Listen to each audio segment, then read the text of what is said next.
Suryane sampun surup dinane mangkin mupet gelis rawuh peteng ada kesinamian rebutan pekarian saliang tusana.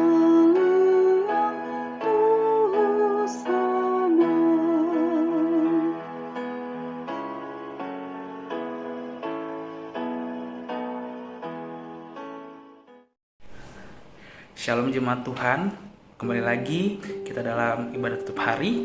Mari kita sebelum memulai, kita memulainya di dalam doa. Bapa kami di surga, kami mengucap syukur Tuhan mengizinkan kami untuk boleh merenungkan kebenaran firman Tuhan serta pimpin kami. Ada pesan sederhana yang boleh kami ambil di dalam nama Tuhan Yesus. Amin. Bapak, Ibu, dan Saudara, apakah pernah ada dari Bapak Ibu yang pernah mengalami satu pengalaman hampir mati atau near death experience? Banyak sekali studi yang dilakukan untuk melihat apa sih sebenarnya hubungan antara pengalaman hampir mati atau near death experience dengan pengalaman religi. Karena biasanya pada umumnya ketika seseorang mengalami suatu pengalaman yang hampir membuatnya mati atau hampir saja membuat tidak lagi bernyawa, ia akan seolah-olah mengalami satu kejadian atau pengalaman religius yang kemudian mengubahkan hidupnya, yang kemudian membuat dia menjadi orang yang seolah-olah baru. Ada begitu banyak studi yang berusaha untuk menelaah kasus dan pengalaman ini. Menarik, hal ini bukan hanya terjadi saja pada orang-orang dalam masa kini. Hal itu pun sudah terjadi sejak zaman dahulu, zaman Nabi Yunus. Nabi Yunus pun mengalami hal yang sama.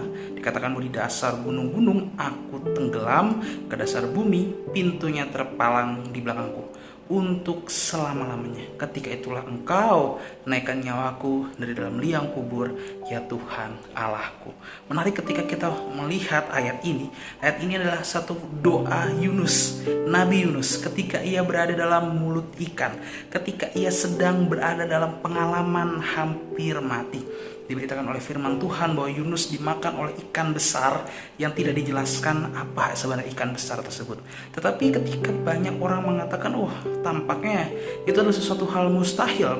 Bagaimana mungkin Yunus dalam perut ikan apa itu, dan bagaimana mungkin dia masih bisa survive dalam waktu 3 hari.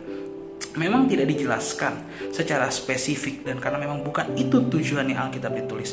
Tetapi Alkitab ditulis untuk melihat pengalaman Yunus dalam perut ikan. Ia justru mengalami satu pengalaman bertemu dengan Tuhan. Dan hal yang hampir serupa dengan Yunus ternyata masih sering terjadi, Bapak, Ibu, dan Saudara, di masa kini. Ada begitu banyak orang yang ditemukan masih bisa selamat atau masih bisa hidup setelah ditelan oleh ikan. Salah satu contohnya adalah yang digambar ini. Dia dikatakan dimakan dalam perut ikan paus selama kurang lebih hanya 30 detik saja, dan dia sudah hampir mati. Dan ini terjadi pada zaman modern. Ada juga berita yang mirip-mirip juga ketika orang dimakan dalam perut ikan dan dia juga masih hidup. Artinya apa yang dialami Yunus bukanlah satu pengalaman yang khusus hanya dia saja. Itu adalah satu pengalaman near death experience atau pengalaman hampir mati yang bisa dialami oleh semua orang. Tetapi menariknya, kenapa Yunus sampai bisa dimakan oleh ikan? Ketika kita tahu, Bapak, Ibu, dan Saudara, Yunus dia lari dari hadapan Tuhan. Yunus yang Tuhan panggil untuk menginjil ke Niniwe, justru dia mau naik dari Yafo untuk pergi ke Tarsis. Kalau misalnya Bapak Ibu lihat dalam map ini, itu adalah satu yang sangat jauh. Niniwe itu hanya sekitar 885 km saja dari tempatnya Yunus. Sangat tidak bisa dibilang dekat, tetapi tidak jauh. Tetapi jika ibu bapak bandingkan dengan Tarsis, Niniwe dan Tarsis, justru lebih jauh Tarsis, Bapak, Ibu, dan Saudara.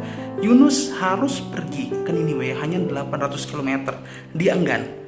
Dia memilih untuk lari dari panggilannya dan ia pergi ke Tarsis yang jaraknya 2.500 mil atau sekitar 4.000 km. Sebagai perbandingan, jarak dari Indonesia atau lebih tepatnya Jakarta ke Korea Selatan itu juga 4.000, lebih tepatnya 4.300 sekian kilometer. Sehingga menarik ketika kita membayangkan Yunus di masa kini, ibaratnya dia diutus ke Tuhan untuk ke suatu jemaat, tetapi dia kabur. Itu bukan hanya ke tempat yang dekat, dia kabur ke luar negeri, ke tempat yang sangat jauh. Artinya dia benar-benar niat untuk meninggalkan panggilannya. Dan pada saat perjalanan itulah Yunus dimakan dalam perut ikan, dan kemudian dia berdoa dalam firman Tuhan yang baru saja kita baca. Sehingga Yunus dia mengalami Tuhan dalam pengalamannya yang hampir mati di dalam perut ikan. Pertanyaannya, apakah kita juga pernah mengalami hal demikian? Apakah kita pernah mengalami, aduh saya tidak mau dekat Tuhan, saya mau lari dari panggilan Tuhan, saya enggan untuk melayani Tuhan, lalu kemudian terjadi pengalaman hampir mati yang membuat kita berbalik kepada Tuhan? Atau jangan-jangan kita sedang menunggu seperti Yunus, kita sedang lari dari panggilan, kita sedang lari dari pelayanan yang Tuhan izinkan, kita sedang lari dari jalan yang sedang Tuhan tunjukkan. Dan akhirnya nanti ketika sampai di titik seperti Yunus, kita baru kembali ketika kita sudah hampir mati. Apakah Bapak, Ibu, dan Saudara menunggu hal seperti itu? Sebetulnya pengalaman hampir mati dengan pengalaman religi adalah satu pengalaman yang sangat dekat. Tetapi tidak selalu pengalaman religi harus dikaitkan dengan pengalaman hampir mati. Bahkan sebetulnya seluruh pengalaman yang ada dalam kehidupan kita itu adalah satu pengalaman yang bisa disebut pengalaman kita bersama dengan Tuhan. Tidak perlu menunggu harus kita hampir mati baru kita mengalami Tuhan. Kalau kita beroleh sesuatu pengenalan akan Tuhan dalam kehidupan kita hari lepas hari, itu pun sebetulnya adalah satu pengalaman religi atau pengalaman mengalami Tuhan.